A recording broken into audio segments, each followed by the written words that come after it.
अस्सलाम वालेकुम दोस्तों, वेलकम टू माय चैनल। आज हम बात करने वाले हैं एक ऐसे जज्बाती कहानी के बारे में जिसमें मोहब्बत, रिश्ते, गलतफहमियां, कुर्बानियां और अपनों के दरमियान पैदा होने वाले फासले शामिल हैं। इस कहानी का नाम है मेरी जिंदगी हो तुम। ये सिर्फ एक मोहब्बत की कहानी नहीं बल्कि इन जज्बात की दास्तान है जहां इंसान अपने दिल के करीब तरीन शख्स को खोने के खौफ से कभी कभी ऐसे फैसले कर बैठता है जो रिश्तों को मजीद मुश्किल बना देता है। कहानी की इब्तिदा एक ऐसे घराने से होती है जहां बाज़ाहिर सब कुछ पुरसुकून नजर आता है, लेकिन घर की चार दीवारी के अंदर हर किरदार अपने अपने मसले और राज अपनी जिंदगी के साथ गुजार रहे हैं।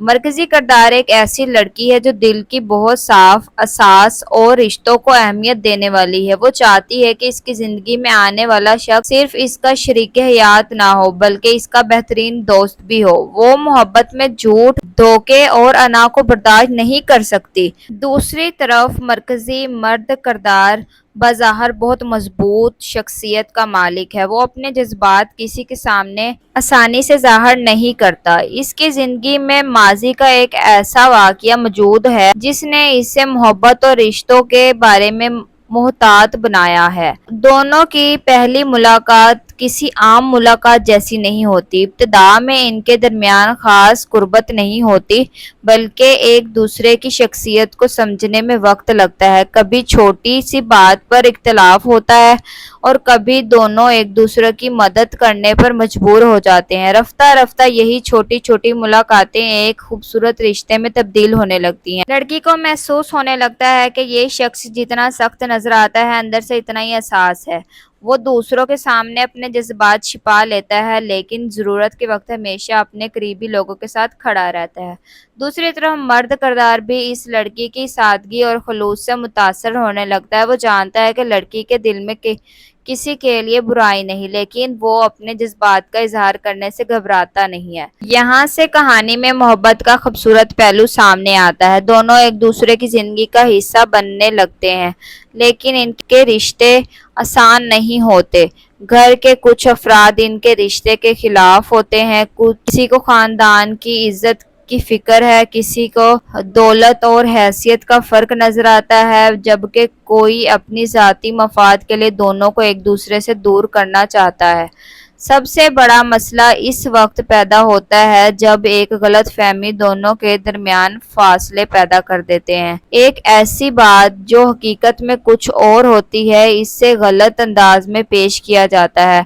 मरकजी लड़की को लगता है कि जिस शख्स पर इसने सबसे ज्यादा एतमाद किया वही इसे धोखा दे रहा है। वो अपने दिल की बात सुने बगैर फैसला कर लेती है। दूसरी तरफ मर्द किरदार अपनी अना और गुस्से की वजह से हकीकत वाजिया करने की कोशिश नहीं करता। ये वो मौका होता है जहां दोनों एक दूसरे के बहुत करीब होते हुए भी एक दूसरे से बहुत दूर हो जाते हैं। लड़की खुद को मजबूत जाहिर करती है लेकिन अंदर से टूट जाती है। वो अपनी जिंदगी में पहली बार महसूस करती है कि मोहब्बत पर यकीन करना शायद इसकी सबसे बड़ी गलती थी।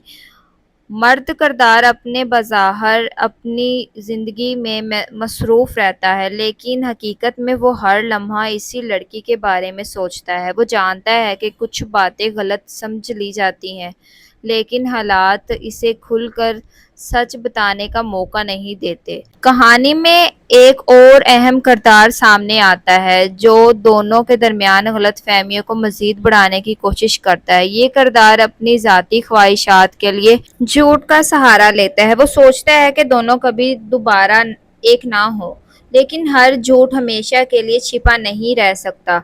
वक्त गुजरता है, एक एक करके हकीकत सामने आने लगती है। मरकजी लड़की को मालूम होता है कि जिस बात को वो सच समझ रही थी वो दरअसल एक साजिश थी। इसे एहसास होता है कि इसने जल्दबाजी में अपने सबसे कीमती रिश्ते को खुद ही दूर कर दिया। लेकिन अब मसला सिर्फ माफ़ी मांगने का नहीं होता। एतमाद एक बार टूट जाए तो इसे दोबारा बनाने में वक्त लगता है। مرد کردار بھی اسے فوراً معاف نہیں کرتا، اس کے دل میں محبت اب بھی موجود ہوتی ہے مگر ساتھ ہی ماضی کے زخم بھی موجود ہوتے ہیں۔ یہاں کہانی بہت جذباتی ہو جاتی ہے۔ لڑکی بار بار یہ ثابت کرنے کی کوشش کرتی ہے کہ اس کی محبت سچی ہے۔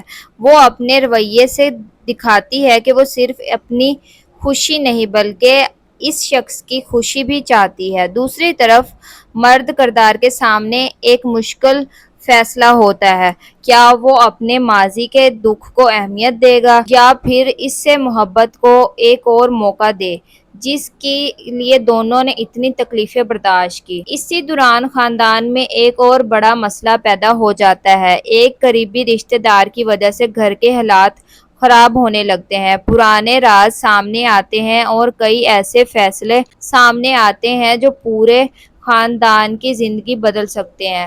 مرکزی کردار پہلی بار ایک دوسرے کے ساتھ کھڑے ہوتے ہیں۔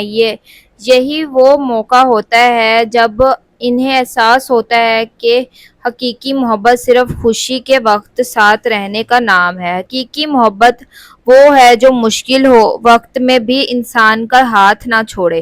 دونوں مل کر حالات کا سامنا کرتے ہیں، رفتہ رفتہ غلط فہمیاں ختم ہونے لگتی ہیں اور حقیقت سب کے سامنے آ جاتی ہے۔ وہ کردار جو دونوں کو جدا کرنا چاہتا تھا، اس کی حقیقت بھی سامنے آ جاتی ہے۔ گھر کے لوگ کو احساس ہوتا ہے کہ انہوں نے ظاہری باتوں پر یقین کر کے اپنی ہی بچوں کی خوشیوں کو مشکل بنا دیا۔ لیکن کہانی کا سب سے خوبصورت پہلو یہ ہے کہ مرکزی کردار بدلے کے بجائے معافی کو ترجیح دیتے ہیں۔ لڑکی سمجھتی ہے کہ نفرت سے کوئی رشتہ واپس نہیں آتا، مرد کردار بھی یہ سیکھتا ہے کہ ہر رشتے کو صرف شک کی نظر سے دیکھنا درست نہیں۔ دونوں دوبارہ ایک دوسرے کے قریب آتے ہیں لیکن اس مرتبہ ان کا رشتہ پہلے سے زیادہ مضبوط ہوتا ہے کیونکہ اب ان کے درمیان صرف محبت نہیں ہوتی بلکہ اعتماد بھی ہوتا ہے۔ کہانی کے آخری حصے میں ایک خوبصورت جذباتی لمحہ آتا ہے۔ مرکزی لڑکی اپنی زندگی کے مشکل وقت کو یاد کرتی ہے اور سوچتی ہے کہ اگر اس شخص نے اس کے ساتھ نہ دیا ہوتا تو شاید وہ کبھی اپنے حالات سے باہر نہ نکل پاتی۔ مرد کردار بھی اعتراف کرتا ہے کہ اس نے اپنی زندگی میں بہت سے فیصلے کیے لیکن سب سے اہم فیصلہ یہی تھا کہ اس نے اس محبت کو دوبارہ موقع دیا۔ یہاں میری زندگی ہو تم کے عنوان کا اصل مطلب سامنے آتا ہے۔ محبت صرف یہ کہنا نہیں ہے کہ تم میرے لیے اہم ہو، محبت یہ ہے کہ کسی کی خوشی کو اپنی خوشی سمجھا جائے، اس کے دکھ کو محسوس کیا جائے، مشکل وقت میں اس کا ساتھ دیا جائے۔ اگر آپ کو ایسی جذباتی اور رشتوں پر مبنی کہانی پسند ہے تو ویڈیو کو لائک کریں، چینل کو سبسکرائب کریں اور کمنٹ میں ضرور بتائیں کہ اس کہانی میں آپ کو سب سے زیادہ پسند آنے والا کردار کون سا لگا۔ اللہ حافظ۔ امید کرتی ہوں آپ سب خیریت سے ہوں گے، آپ کے سب گھر والے بھی ٹھیک ہوں گے، اور آپ نے ویڈیو کہاں سے دیکھی، کس جگہ سے دیکھی، پلیز مجھے بتائیے گا کمنٹ میں۔ امید کرتی ہوں میری ویڈیو اچھی لگی ہوگی آپ کو۔ Bye bye.